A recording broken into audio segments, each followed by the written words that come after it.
না দেখা যায় না তো। আপনার কি জেট ল্যাগের রিকভারি হচ্ছে না?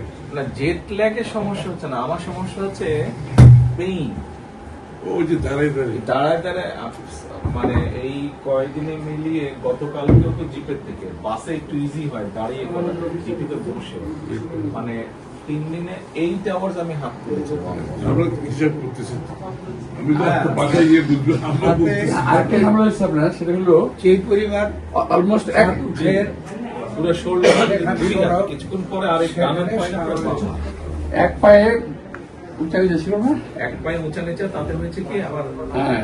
হাঁটুতে দেখলাম ব্যথা। এটা আমি ফিল করছি বলে যে এই এক পায়ে তো মানে হাঁটুতে ব্যথা, হাঁটুতে পরে ব্যথা করছে। যাই হোক, এগুলো ঠিক হয়ে যাবে। আপনাদের একটা জেট ল্যাগ টের পাবেন না। আজকে দিয়েছে, আজকে ফিট করেছে। যে আমি ওদের বললাম যে আমাকে এখানে একটা chair, folding chair, back support সহ ইয়েস, ওই যে ফোল্ডিং চেয়ার থাকে যে বাসের মধ্যে, ঠিক ওই চেয়ারটাই মাইক্রো বাসে থাকে না, ফোল্ডিং চেয়ার, ওই যে ড্রাইভারের সিটের পাশে, ওরকম একটা লাগিয়েছে আজকে। আপনার মানে পুরো বডি শেপের সাথে টাচ জি। করে যাতে প্রেসার না হয়। জি, ওরকম লাগিয়েছে আজকে একটা।